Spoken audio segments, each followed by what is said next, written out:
viewed as the biological beginning, also known as puberty. Wait, what's puberty? Puberty is biological and hormonal changes that prepare the body for reproduction. I remember the high school days.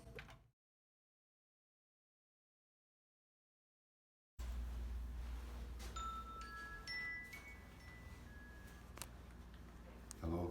Hello, son. Did you mean to call? Yeah, Pops, man, listen. I had some crazy stuff going on with my body, and it's kind of scaring me like I've never seen that before. What do you mean, son? I mean, like, I woke up the other morning, and like, my bed was wet, and then like, I'm starting to grow hair everywhere. I'm kind of confused, like, what's going on? Son, don't worry about it at all. You're actually going through puberty. Neurological systems work with the endocrine system to release and regulate hormones. And deep sleep is going to be really important for this. Portions of the brain that control puberty become active during sleep. Luteinizing hormone is active in puberty onset and vital for reproduction. The thalamus, known as the inner room, located in the forebrain, receives initial neural messages sent to the brain and transmits to appropriate areas of the brain. Hypothalamus, located below that, controls pituitary glands and the endocrine system. Hormone levels monitored by gonadostat. Gonads release testosterone and estrogen at the beginning of puberty. Son, you don't have anything to worry about. This is completely normal. Alright, thank you, Pops. That's a lot of information. I'm just glad to know that I'm not dying. Okay, son. Well, I'm glad we got to talk. Have a great day at school, son. Alright, thanks. Here, try this. I don't know if I should. No, it's fine. Hit it. Everybody at our age does it.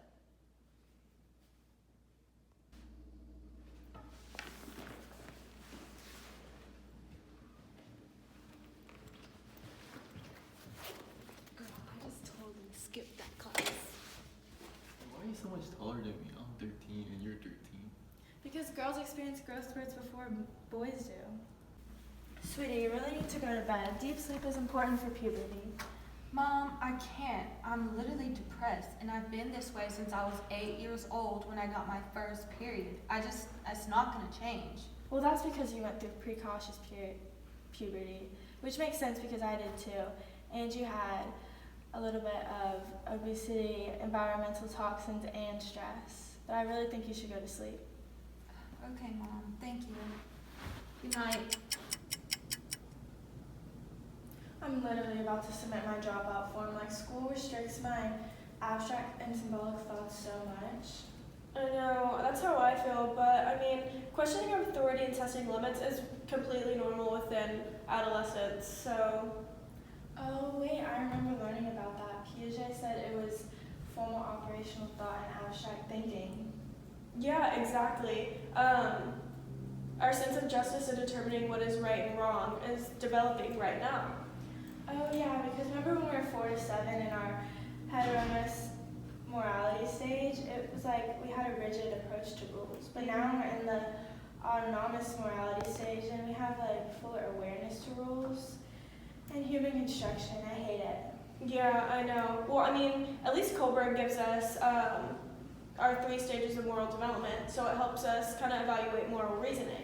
Like, it starts with pre-conventional during childhood, and we have a fear of punishment, especially if authority is respected by us. And then it goes to conventional, which is moral judgments based on understanding of social order, law, justice, and duty. And then ending with post-conventional, which is the consideration of universal ethical principles. That makes sense. That also reminds me of when we learned about Gilligan's morality of caring. He said men and women approach things differently, and men are more likely to adhere to general principles, but we are more personal. Maybe I'm not going to drop out. I don't think I will either.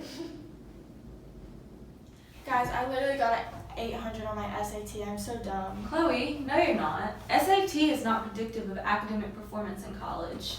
Really? Like, yeah, don't you remember whenever we were in class and we learned about Galton, the theorist? He said intelligence is based on positive correlations between success and task performance, and he couldn't confirm his hypothesis. Exactly, just like what Spearman said too, like correlation between task performances. For example, like people are good at math are likely to be good as well, like in science too. And that's kind of referred to as general intelligence. No formal way of testing his notions though. Oh yeah, like when we learned about Benet and Simon and they came up with the IQ test. Mhm. And they remember you like divide your mental age by your real age and then multiply by 100.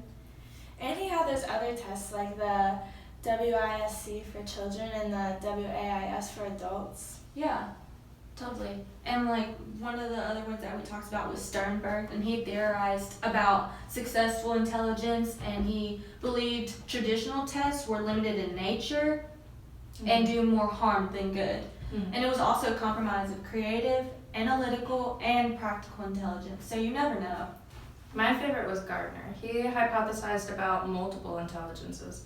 I think there was like 8 general areas of intelligence: mathematical, verbal, interpersonal, intrapersonal, spatial, musical, kinesthetic, and naturalistic. But just keep in mind that SAT is not predictive of academic performance in college, like at all. So you're good. You'll be good. I feel so much better now. Yeah. Girl, now that I'm in high school, I've been hanging out with a lot more friends than I used to. Really? Like what kind of friends or what groups? More broader groups that are heterogeneous, and then also some narrow groups that are more homogeneous. Like Oh, I've been hanging out with crowds and cliques too. crowds and cliques are not the same thing. Oh, but either way, I like having my little group because they help me a lot in school. I've been getting a lot better grades. And since I don't have the best home life, they've been helping with that too. And they just like help me chill out. Awesome. Just don't fall into peer pressure. That's all I gotta say. Yeah, I don't think I will, but I remember this one time we learned that Erickson, a theorist, he said that if I don't find intimate relationships during this age, then I might feel lonely and isolated, and I don't want to add that to. That's true. What kind of intimacy are you talking about though? Well, it's not exclusive to just romantic or sexual intent. It can be like on a friend basis. Oh, I gotcha. And that's right. Some other theorists I remember think that the need for understanding can affect our own understanding of ourselves too. Yeah, so we need to be careful. Be careful, yeah. Yeah. We have this thing where we have disordered eating. It's just troublesome eating behaviors which occur less frequently or less severe. It required to meet the full criteria for the diagnosis of an eating disorder. The most common ones are anorexia and bulimia. Anorexia is voluntary starvation, so the refusal to maintain body weight, your BMI, intense fear of gaining weight. It's more common in females. We have bulimia, which is binge eating and compensating in some way, recurrent episodes of binge eating, just eating, no control, just continue to eat.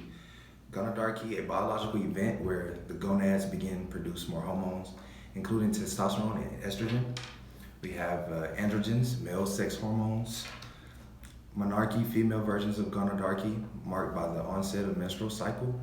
We have spermarchy, male version of gonadarchy, marked by production of active sperm. We have adolescent egocentrism, byproduct of cognitive maturation. Adolescents form clear pictures of themselves by comparing themselves to others. The important thing in your brain is your cerebellum, a cortical brain region related to sensory and motor movement. Your growth is related to white and gray matter. White matter is important for connectivity among neurological signals in the brain, and neurological signals travel about 100 times faster in presence of white matter and consists mostly of cell bodies and some extracellular space. We go through a range of tests.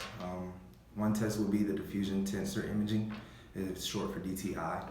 Offers scientists information related to interior changes in white matter in the brain.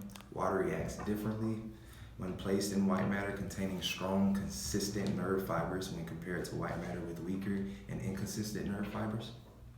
I'm sure you've heard of MRIs, the magnetic resonance imaging. Employs magnetic force, radio waves, and intrinsic software to recognize signals from the brain tissue, providing very accurate pictures of the human brain. we also have the longitudinal study where, you know, we look at twins. We just look at toddlerhood through early adulthood. We would go in and do scans about every 2 years, you know, so we can get a, you know, understanding of the difference between typical and atypical developing brains.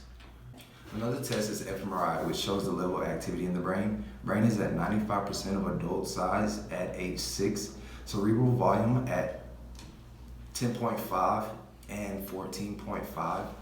Cerebrum size peaks at 11.3 and 15.6. Concussions are also coming around this time, so please, please, please make sure you wear your helmets. Now that we're 16 and we've been dating for a while, I think I love you. You know, that makes sense because the stages of dating goes from infatuation, which is when we're excited about our relationship and we disclose our personal information to each other. Then we went more into status, which is being more consciousness of how our relationship is perceived. And also we're pretty intimate too. Our attachment to our emotional connection between us kind of goes into bonding also. It's our consideration of our long-term commitment. And once you've said that, I definitely think that we're in the bonding stage, and I agree. All right, now go to the left. There we go. All right. Go to the right. These adolescents, aged 12 through 17, are getting positive outcomes from participating in activities, sports, like pro-social and performing arts will help them less likely to skip school and do risky things. Athletic participation will help them with emotional regulation and self-knowledge, and faith-based activities and vocational clubs will help them with identity reflection. So they should keep being involved. All right, so we can get up and we can start doing jumping jacks. Oh my gosh, look at her shirt. If I had that, I swear everyone would want to be my friend. Marissa, you literally have an imaginary audience in your head. Like, no one's gonna care what you think and look like. But at least I don't have like some personal fable where I have like some big, great destiny. Well, we're the same age, we're peers, we have the same level of thinking, let's just drop it. Yeah, you're right.